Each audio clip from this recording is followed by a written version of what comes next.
Eto, pinapaarawan natin. Hindi pinapaarawan pala. Pinapasingaw natin tong tatlong makukulit na to. Actually, to be honestly, itong batch na to, lalo na may isa, parang iba yung ugali. Ayan, no? So, 2 weeks to, no? 2 weeks, 1.5 weeks. So, lahat yan, ano yan? Green Chick Junior. Anak ni, ano yan? Anak ni Cookie and Biscuit. Silipin natin isa-isa. Teka lang ha. Eto, Surebull na pineapple to, no? Makikita nyo naman yung kulay ng paa. Sa paa. Yan, no?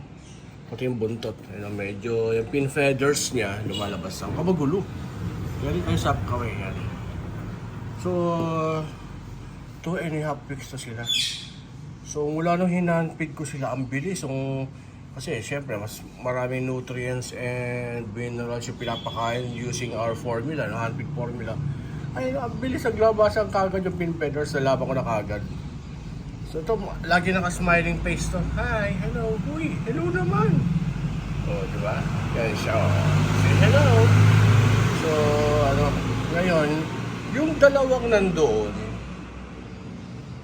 to? For sure, turquoise to. Pero di lang natin alam kung turquoise green, split pineapple, or pure na turquoise talaga, na black din yung or gray ang buntot. Yun yung inaantay natin. Okay? Say natin. Hi, bye-bye na. Say bye-bye. Hi, bye-bye. So, parang baby pa sila. Pinakain ko lang yan kanina lang. Makukulit. Talaga, grabe naman yung pangalawa, no? Oh, sama ng tingin, no? Oh, yan. So, makikita niyo yung kanyang paa. Surebull na yun, nag-green yan. Hindi yan pineapple. Tapos yung buntot niya, iba kulay eh. Kung manapak, nagbablog tayo eh. Inaaway mo ako. Teka lang. Ayan, oh. Ayan, oh. So, we don't know kung magiging pula ang buntot nito. So, kung pula buntot nito, for sure, magiging GCC na green, tapos pula yung buntot. So, siya? GCC green, tapos, syempre, of course, bloodline pa rin siya ng turquoise. So, hindi siya pangkaraniwan. Kasi, yung nanay nila, si Biscuit, ay talagang 100% na turquoise. Sana makapagka-turquoise na tayo, no? Yan. Okay? Ngayon, yung isa na to, yan. Nako, napakaingay niya. First time ko na-encounter, bakit? Ibang ugali niya. Ito, ugali na ito. Tsaka yan, naka-encounter ko na yan. Normal na yan. Pero itong isa na to, kakaiba. Kahit yung misis ko, tsaka yung anak ko, sabi, ibang ugali niya na. Lalo sa gabi, grabing ingay. Siya yung pinakamaliit. Okay, wala ka. Pero hindi na siya mali kasi hinarvest ko siya. 3 days ago, 2 days ago. Tingnan mo yung laki niya, no? Bakit ko? Ang lakas ng boses na ito. Iba ugali na ito. So, eto rin, makikita ninyo, ang paa niya ay talagang black talaga. So, ayun, nangaaway, diba? Ano yan talaga? Green na yan, green or turquoise. So, yung buntot niya, itong kakaiba buntot niya. Unlike yung isang malaki, may nakikita ka pang pula-pula. Ayan, kulit mo naman talaga, kulit mo.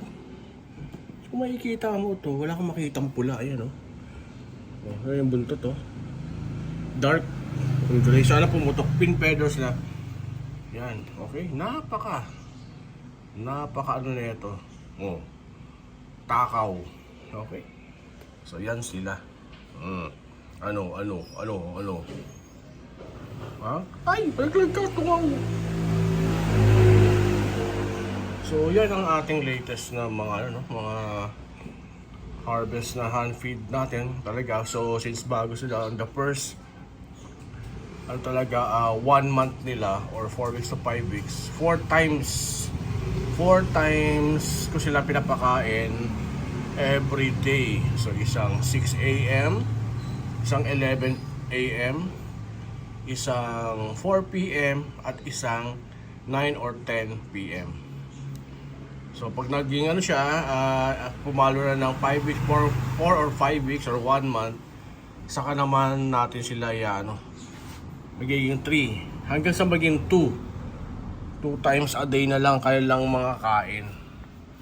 Okay? Yan sila. So, quick update lang for our 2.5 weeks or going to 3 weeks na mga babies ng Green Chikunur na anak ni Shopee at Biscuit. Okay? So, stay to tune in po tayo. Don't forget to subscribe, like, and share kay Ibo ni Chupeng, ating kahabi at pet lover, lalo na sa mga birds. Okay? Ayan. So cute!